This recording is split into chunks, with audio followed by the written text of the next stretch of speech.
Hey, what's up mga ka-trip? Dito na naman po tayo, naglalakad sa main road ng Boracay. Ano ba ang gagawin natin? Siyempre, magbablog. Sensya na. At lalakarin natin itong main road ng Boracay. At kung dati sa beach, sa gilid ng beach dito sa station 1, 2, 3 tayo naglalakad. Ngayon naman dito sa main road. Ano ba makikita natin dito sa main road dito ng Boracay? Of course, pakita ko sa inyo yung mga hotels, restaurants, at iba pa. So, bago po yan, kung bago ka pa lang sa channel ko, so please subscribe na at i-click mo yung bell na yan para i-update ka ni YouTube sa mga latest video vlog na pinopost ko. Paki-like, share, and comment lang. And do not skip ads. So, yung mga katrip, samahan nyo ako, lakad-lakad lang para i-share ko kung ano bang meron dito sa Boracay. Ay, no, nasasamid ako mga katrip. So, bago po yan mga katrip, intro muna sa channel ko.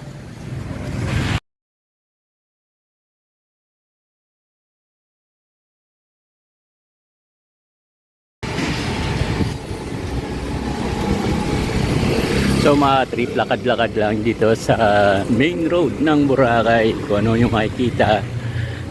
One time dun tayo naglalakad sa beach, ngayon naman sa road ng Boracay, sa national road ng Boracay. So mapapansin nyo karamihan mga e-trikes ang transportasyon dito. So madalang ka makakita ng kotse, ng jeep, karamihan dito mga van, mga shuttle para sa mga turista. So yan, nakikita nyo ang Jinjiang Inn. So let's get it on. Malapit na tayo. Makikita natin yung mga ibang hotels, restaurant at establishmento.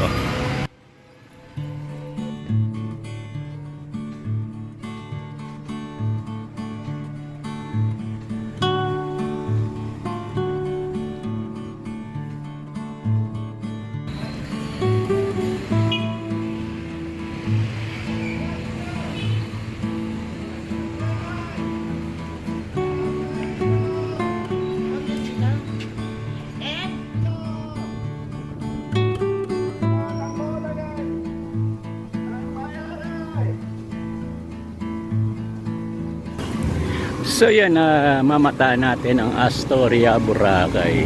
Dalawa kasi yung Astoria dito sa Boracay. Ang isa sa Station 3 at dito naman sa Station 2. Hindi ko alam kung Station 2 o Station 3 na nakakasakop dito. Nasa Station 1 pala tayo. Yung binabanggit ko kaninang Astoria kanina, yung na pinakita ko, dito po yan pala sa Station 1.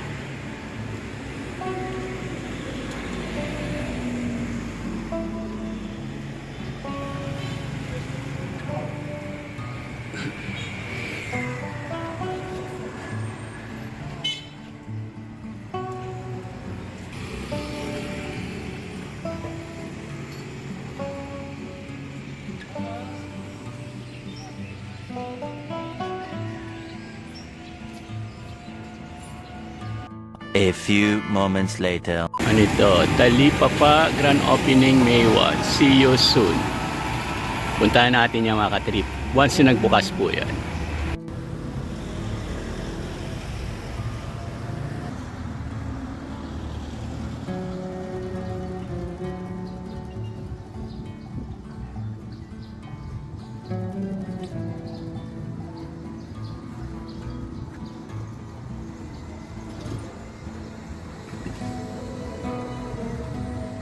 A few moments later.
A few moments later.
Sulit natin ito mga kapatid.